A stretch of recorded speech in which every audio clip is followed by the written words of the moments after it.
Oke, para investor cerdas di wawasan cerdas, kumpul sini. Kalau kita ngomongin saham, kata yang paling bikin merinding itu apa? Pasti bubble kan? Nah, gimana kalau saya bilang, bubble yang paling bahaya sekarang ini bukan ada di bursa saham. Sama sekali bukan. Bubble-nya ada di tempat yang nggak kita sangka-sangka, di pasar kerja kita sendiri. Yuk, kita bongkar bareng apa itu gelembung karir. Anda takut IHSG jebol karena gelembung? Coba deh geser sedikit ketakutan itu. Soalnya gelembung terbesar yang mengancam kita semua mungkin bukan ada di portofolio Anda, tapi di ekspektasi karir generasi muda kita. Ada istilah kerennya untuk fenomena ini, elite overproduction. Sekarang ayo kita bedah prospektusnya, seolah-olah ini adalah emiten paling berisiko di Indonesia saat ini. Oke, kita mulai dari yang paling dasar ya, fundamentalnya. Setiap kali bubble, mau itu di saham teknologi atau di masyarakat, itu selalu dimulai dari hal yang sama. Ada sebuah aset yang harganya kemahalan, overvalued. Dan aset yang kita bahas hari ini bukan saham, melainkan status sosial. Nah, teorinya itu disebut elite overproduction. Gampangnya begini, jumlah orang yang merasa berhak dan mengejar posisi elit itu tumbuh jauh lebih cepat daripada jumlah posisi elit yang tersedia. Penawaran dan permintaan nggak ketemu. Dan di konteks Indonesia, elit ini bukan cuma jadi direktur perusahaan besar loh. Menjadi PNS atau pegawai BUMN itu sudah dianggap puncak karir yang paling aman dan prestisius. Coba deh, kita lihat perbandingannya. Persis kayak kita lagi analisis emiten. Di satu sisi, ada saham blue chip idaman semua orang. Sebut saja ASN, pegawai BUMN, manajer kantoran, pokoknya yang kelihatan stabil dan bergengsi. Tapi di sisi lain, ada aset yang fundamentalnya kuat banget, tapi dianggap saham kelas 2. Siapa mereka? Petani yang kasih kita makan, tukang las yang bangun infrastruktur, petugas kebersihan. Valuasi mereka di mata masyarakat anjlok parah. Nah, ketidakseimbangan inilah bom waktu yang sebenarnya. Terus efeknya apa? Yang terjadi adalah inflasi gelar sarjana. Gelar S1 yang dulu itu ibarat tiket emas, sekarang ia cuma jadi nomor antrian aja. Nomor antrian untuk masuk ke barisan yang panjang banget. Nilai intrinsiknya terus turun karena pasokannya kebanyakan, membanjiri pasar.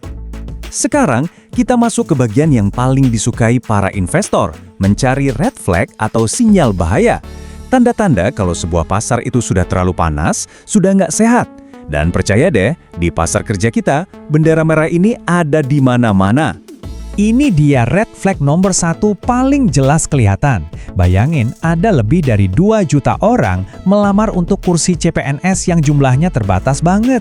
Ini kalau di pasar saham namanya panic buying. Kenapa? Karena pekerjaan dari negara itu dianggap aset safe haven paling top. Anti badai, ada jaminan pensiun. Orang-orang ini bukan beli saham karena fundamental kontribusinya bagus, tapi murni karena FOMO, takut ketinggalan status sosial. Kutipan ini benar-benar menusuk ya. Kita lebih menghargai meja dan jabatan daripada kontribusi dan kerja nyata.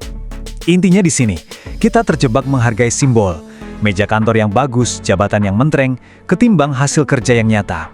Akibatnya, petani yang menjamin kita bisa makan, atau tukang las yang bangun jembatan, valuasinya terus-terusan dianggap remeh. Ini adalah kesalahan valuasi yang sangat fundamental. Terus pertanyaannya, siapa bandarnya? Siapa yang terus-terusan memompa gelembung ini? Nah, salah satunya adalah media. Mereka itu perannya udah kayak pom-pom saham gorengan. Terus-terusan menjual mimpi kerja kantoran, pakai kemeja rapi, sebagai satu-satunya definisi sukses. Sementara kerja fisik digambarkan sebagai simbol kegagalan. Narasi inilah yang pelan-pelan meracuni cara pandang satu generasi. Dan ini analogi yang paling pas menurut saya. Ketika status jadi segala-galanya, orang mulai nekat berbuat curang. Memakai ijazah palsu untuk dapat jabatan itu sama persis dengan sebuah perusahaan yang melakukan window dressing pada laporan keuangannya. Tujuannya sama, menipu untuk menciptakan valuasi palsu agar kelihatan hebat di mata publik. Kita tahu ya, setiap bubble yang pecah itu pasti ada resiko sistemiknya. Nah, sekarang pertanyaannya, apa yang terjadi kalau gelembung karir ini yang pecah? Berapa besar biaya yang harus kita tanggung sebagai sebuah bangsa? Risikonya besar banget. Pertama, kita bakal punya satu generasi terdidik yang penuh frustrasi. Kedua, kepercayaan pada sistem meritokrasi bakal hancur lebur, di mana orang dalam jadi lebih penting daripada keahlian. Dan yang paling bahaya buat ekonomi kita, krisis talenta di sektor-sektor penting seperti pertanian dan manufaktur. Kenapa? Ya karena nggak ada lagi yang mau kerja di sana. Terus mungkin ada yang nanya, kalau ini bubble kok belum pecah juga? Nah, jawabannya ada di gig ekonomi. Kalau kita pakai kacamata analisis teknikal, gig ekonomi ini ibarat level support yang rapuh banget. Dia menahan agar pasar nggak langsung anjlok bebas, tapi tipis banget. Dia bisa menahan kejatuhan untuk sementara, tapi ini sama sekali bukan fondasi yang bisa diandalkan. Cuma plester, bukan obat jangka panjang. Jadi, gimana solusinya? Apa jalan keluarnya? Jawabannya sama seperti yang dilakukan investor sejati saat pasar lagi menggila. Kita harus kembali ke value investing, kembali ke fundamental. Kita butuh strategi yang sama, bukan cuma untuk portofolio saham, tapi untuk masa depan bangsa kita. Strateginya jelas, ada 4 pilar utama. Pertama, kita perlu re-rating. Kita harus menaikkan kembali valuasi sosial untuk pekerjaan-pekerjaan esensial yang produktif. Kedua, narasi di media harus diubah. Berhenti menjual mimpi kosong, mulailah pamerkan pahlawan-pahlawan dari sektor produksi. Ketiga, bangun jalur sukses yang baru, lewat pendidikan vokasi dan keahlian. Dan terakhir, tegakkan aturan main. Sikat habis para pemalsu ijazah biar kepercayaan pada kompetensi bisa pulih lagi. Pada akhirnya, hukum di pasar modal dan hukum di masyarakat itu ternyata sama. Kalau kita menilai sesuatu hanya dari simbol, bukan dari kontribusi fundamentalnya, cepat atau lambat pasti akan jatuh. Indonesia ini nggak kekurangan orang yang mau kerja keras. Kita cuma kelebihan orang yang berburu status. Definisi sukses kita lah yang harus dirombak total. Nah, ini jadi bahan renungan kita bersama ya, sebagai investor dan juga sebagai warga negara. Ngomong-ngomong soal aset yang salah harga, di segmen berikutnya kita akan kembali ke bursa saham. Kita akan jawab pertanyaan yang sering banget bikin pusing para investor. Kenapa sih saham bagus, fundamentalnya oke, perusahaannya terkenal, tapi kok nggak cuan-cuan? Penasaran kan? Pastikan Anda tetap di sini, hanya di Wawasan Cerdas. Halo teman-teman investor, selamat datang kembali. Saya tahu banget perjalanan di pasar saham itu, wah, penuh lika-liku ya. Tapi tenang aja, kuncinya adalah pemahaman. Dan hari ini kita akan pecahkan salah satu teka-teki paling bikin pusing di dunia investasi. Pernah nggak sih ngerasain kayak gini? Anda udah riset mati-matian, nemu perusahaan yang fundamentalnya kuat banget, profitnya oke, semuanya centang hijau, begitu sahamnya dibeli harganya malah diam aja. Nggak kemana-mana. Atau malah turun. Duh, rasanya bikin frustrasi banget kan? Kalau Anda pernah ngalamin itu, tenang, Anda nggak sendirian kok. Ini super umum terjadi, dan ada penjelasan logis di baliknya. Intinya, pasar saham itu punya aturan mainnya sendiri. Nah, yuk kita coba bedah bareng-bareng aturan main itu sekarang.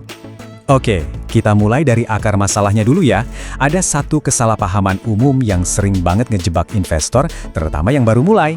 Logikanya kan kedengarannya masuk akal banget ya. Kalau perusahaannya bagus, profitnya tebal, ya pasti sahamnya juga bagus buat dibeli dong. Gitu kan mikirnya? Nah sayangnya, di dunia nyata, pasar saham itu jauh lebih kompleks dan seringkali malah berlawanan sama intuisi kita. Terus kalau gitu, cara mikirin bener gimana dong? Nah, buat jawab ini, kita perlu mundur sedikit ke sebuah momen penting dalam sejarah finansial yang bener-bener mengubah cara kita semua memandang pasar. Jadi ceritanya, di tahun 1993, ada dua ekonom hebat, namanya Eugene Fama dan Kenneth French. Mereka ini merilis sebuah riset yang dampaknya, wow, luar biasa. Ini bukan cuma tulisan akademis biasa, tapi sebuah penemuan yang benar-benar membongkar rahasia di balik naik turunnya harga saham. Jadi gini, sebelum mereka, model yang paling populer itu namanya CAPM. Model ini simpel banget. Intinya cuma bilang kalau imbal hasil saham itu cuma dipengaruhi satu hal, resiko pasar umum. Tapi, Fama dan French datang dan bilang, tunggu dulu, nggak sesimpel itu. Mereka ngebuktiin kalau sebenarnya ada 3 mesin penggerak utama di belakang layar. Faktor pasar, faktor ukuran perusahaan, dan faktor nilai atau valuasi. Ini adalah sebuah lompatan kuantum dalam pemahaman kita tentang pasar. Oke, sekarang ayo kita bedah satu persatu. Inilah 3 mesin tersembunyi yang wajib banget dipahami oleh setiap investor cerdas. 3 faktor itu kita sebut aja faktor pasar, faktor ukuran, dan faktor nilai. Biar gampang kita bedah satu-satu ya pakai contoh. Pertama, faktor pasar. Anggap aja ini adalah cuaca umum di bursa saham. Kalau lagi ada badai besar, misalnya kepanikan massal pas pandemi 2020, ya mau sekokoh apapun kapal Anda, pasti bakal ikut goyang. Saham-saham paling bagus sekalipun bisa anjlok cuma gara-gara sentimen pasar lagi negatif banget. Kedua, faktor ukuran. Ini soal perbandingan antara perusahaan raksasa dan perusahaan kecil. Saham perusahaan kecil atau small caps itu emang punya potensi keuntungan yang bisa meroket, tapi resikonya juga tinggi banget. Volatilnya bukan main. Sebaliknya, pas ada krisis kayak tahun 2008 atau 2020, perusahaan-perusahaan raksasa atau big caps itu terbukti jauh lebih tahan banting. Dan yang ketiga, faktor nilai. Ini ibarat pertarungan abadi antara saham value yang dianggap murah, melawan saham growth, yang harganya mahal karena orang berekspektasi pertumbuhannya bakal gila-gilaan. Sejarah udah ngajarin kita, misalnya pas kelembung.com pecah, kalau kita bayar terlalu mahal cuma buat sebuah cerita pertumbuhan, risikonya bisa sangat menyakitkan. Oke, setelah kita paham 3 faktor tadi, ayo kita sambungin lagi ke pertanyaan awal kita. Kenapa sih saham yang perusahaannya bagus, kok harganya sering nyangkut alias nggak gerak kemana-mana? Nah, ini dia jawabannya. Ada 2 dunia yang berjalan paralel. Di satu sisi ada realitas bisnis. Labanya solid, cash flow-nya sehat, utangnya aman, kelihatan sempurna. Tapi di sisi lain, ada realitas pasar. Di dunia pasar bisa jadi semua berita bagus itu udah dihargain sama pasar, atau istilahnya price in. Jadi harga sahamnya itu bukan lagi cerminan kinerja hari ini, tapi udah jadi campuran kompleks antara ekspektasi, sentimen, narasi, dan cerita-cerita tentang masa depan. Dan tahu nggak sih, konsep bahwa pasar itu nggak melulu soal angka dan fundamental ini sebenarnya udah lama banget dipahami sama investor-investor terhebat sepanjang sejarah. Benjamin Graham, gurunya Warren Buffett pernah bilang begini, jangka pendek, pasar itu kayak mesin voting. Siapa yang paling populer itu yang harganya naik, emosi banget. Tapi dalam jangka panjang, pasar jadi mesin penimbang. Yang diukur itu bobot fundamental asli bisnisnya. Kualitas akan menang pada akhirnya. Nah, muridnya Warren Buffett menyederhanakannya jadi mantra yang kuat banget. Ini ingatin kita buat selalu bedain antara harga yang kita lihat di layar, yang bisa naik turun tiap detik, dengan nilai atau kualitas bisnis sesungguhnya yang kita miliki. Lalu ada Sir John Templeton yang ngajarin kita buat jadi investor kontrarian. Intinya, peluang terbaik itu justru muncul saat semua orang lagi panik-paniknya, saat pasar lagi pesimis banget. Kenapa? Karena di saat itulah saham-saham bagus diobral dengan harga yang nggak masuk akal. Nah, pertanyaannya sekarang, gimana kita bisa menerapkan semua ini secara praktis? Terutama buat kita-kita yang berinvestasi di pasar modal Indonesia yang punya karakter uniknya sendiri. Oke, ini beberapa langkah praktisnya. Pertama, mulailah dari yang aman dulu, saham big caps yang liquid dan bisnisnya gampang kita mengerti. Kedua, kalau nemu saham yang PBV-nya rendah, jangan langsung hajar kanan. Anggap itu cuma sinyal awal buat riset lebih dalam. Wajib periksa utang dan arus kasnya. Ini penting banget, biar kita nggak kejebak sama yang namanya value trap. Saham yang kelihatan murah, padahal emang murahan karena bisnisnya bermasalah. Jadi pakai kerangka Fama French tadi sebagai filter, dan jangan lupa seimbangkan portofolio dengan instrumen yang lebih aman. Jadi ini poin paling pentingnya ya. Tujuan kita jadi investor, itu bukan buat jadi peramal pasar. Nggak akan ada yang bisa. Tujuan kita adalah untuk benar-benar paham dari mana sumber resiko dan potensi keuntungan itu datang. Dengan begitu, keputusan kita jadi jauh lebih rasional dan kuat. Tentu saja, ini semua memunculkan satu pertanyaan pamungkas yang menarik banget. Kalau memang pasar itu sering kali digerakkan oleh cerita, emosi, dan hal-hal yang nggak rasional, kenapa kok kondisi aneh ini bisa bertahan sangat lama? Nah, ini adalah topik super menarik yang akan kita kupas tuntas di pembahasan kita selanjutnya. Sampai jumpa di sana. Halo para investor, saya tahu kok Anda semua ini orang-orang cerdas yang rajin banget menganalisis. Tapi sering banget kan rasanya kecerdasan kita itu kayak nggak ada gunanya di hadapan pasar saham yang kelakuannya, ya ampun, kadang nggak masuk akal sama sekali. Nah, dalam beberapa menit ke depan, kita akan bedah tuntas kenapa fenomena ini bisa terjadi. Anda pasti pernah ngerasain ini kan? Udah riset berjam-jam, valuasinya jelas-jelas murah, prospek ke depannya bagus banget, harga sahamnya malah turun atau gitu-gitu aja. Sebaliknya, saham yang fundamentalnya acak adut malah terbang ke bulan. Ini bukan salah analisis Anda loh. Yuk kita jawab pertanyaan besarnya. Kenapa pasar bisa sebegitu lamanya mengabaikan logika? Oke, coba kita bandingin sebentar. Kalau di buku teks ekonomi, dunia itu kelihatannya rapi banget. Ada aset kemahalan, orang bakal jual. Ada yang kemurahan, orang bakal beli. Harga pasti balik ke nilai wajarnya. Tapi, realitanya di lapangan, jauh beda. Saham yang harganya udah nggak masuk akal, malah bisa jadi makin nggak masuk akal. Dan yang paling ironis, seringkali investor yang paling rasional justru yang jadi korban pertama. Sekarang kita akan bongkar sebuah mitos besar yang mungkin sering kita dengar. Mitos tentang pasar yang katanya selalu rasional.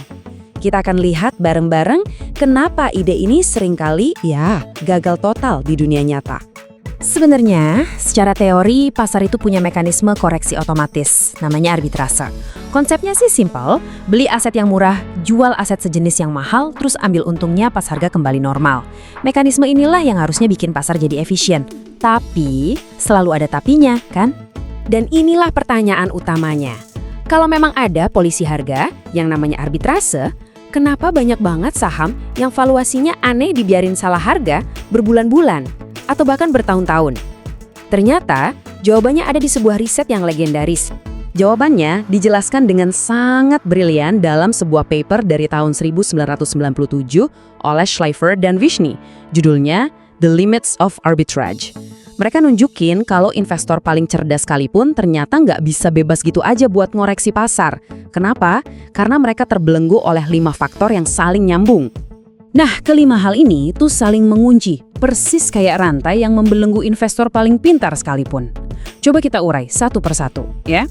Pertama, buat ngelawan pasar, Anda butuh kebutuhan modal yang luar biasa besar. Kedua, ada risiko arah harga. Maksudnya, saham yang menurut kita udah murah, ternyata bisa jadi lebih murah lagi sebelum akhirnya naik. Ini bahaya, karena modal kita bisa habis duluan. Ketiga, spesialisasi. Investor pintar biasanya fokus di satu sektor. Nah, kalau sektor itu yang lagi rasional, mereka nggak bisa lari kemana-mana. Keempat, masalah keagenan. Kalau Anda seorang manajer investasi, klien Anda kan cuma peduli hasil jangka pendek. Mereka bisa panik dan narik dana justru di saat Anda paling butuh bertahan. Dan ini nyambung ke belenggu terakhir, tekanan penarikan dana yang maksa Anda jual rugi bahkan ketika analisis Anda sebetulnya benar. Ini semua bukan cuma teori di atas kertas loh. Sejarah pasar modal itu penuh banget sama contoh nyata di mana logika dihancurkan oleh keterbatasan arbitrase ini. Yuk kita lihat beberapa kasus yang paling terkenal. Di puncakgelembung.com ada kasus super aneh ini. Nilai pasar Palm, sebuah anak perusahaan, ternyata lebih besar dari total nilai pasar Tricom, induknya sendiri. Secara logika ini kan nggak masuk akal. Ibaratnya harga ban mobil lebih mahal dari harga mobilnya utuh. Harusnya ini jadi peluang arbitrase yang gampang banget kan? Tapi kenyataannya, melawan pasar yang lagi menggila saat itu tuh susah dan bahaya banget. Nah, kalau kasus yang ini lebih dramatis lagi. Long Term Capital Management atau LTGM. Ini bukan hedge fund sembarangan. Isinya itu para jenius, bahkan ada peraih Nobel Ekonomi. Mereka yakin banget sama modal matematis mereka. Tapi apa yang terjadi? Mereka hancur lebur.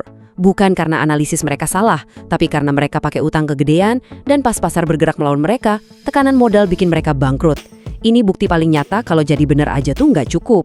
Oke, cukup cerita dari luar. Sekarang kita bawa teori ini pulang ke rumah, ke Bursa Efek Indonesia. Gimana konsep ini bisa menjelaskan fenomena-fenomena aneh yang sering banget kita lihat di pasar saham kita sendiri?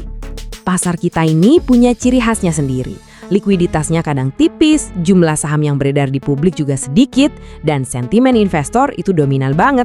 Plus, kita sebagai investor retail hampir nggak punya akses buat melakukan short sale. Nah, kombinasi maut inilah yang jadi resep sempurna yang bikin limits of arbitrage bekerja sangat-sangat kuat di sini. Jadi ya, inilah jawabannya. Kalau Anda lihat saham gorengan yang fundamentalnya nggak jelas tapi harganya bisa terbang ke langit, itu bukan sihir. Itu terjadi karena para investor rasional nggak punya alat, modal, dan kebebasan untuk menghukum saham itu. Makanya, langkah paling waras seringkali bukan melawannya, tapi ya menghindar. Oke, kita udah paham masalahnya.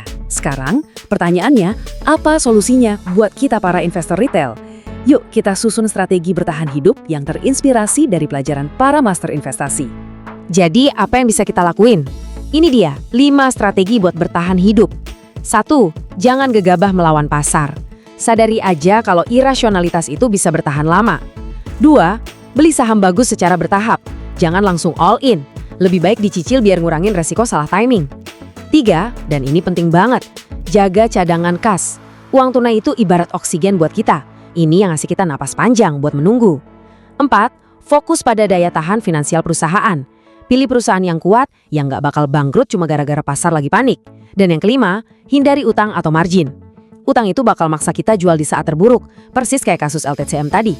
Howard Marks, seorang investor legendaris, ngerangkum ini semua dengan sempurna.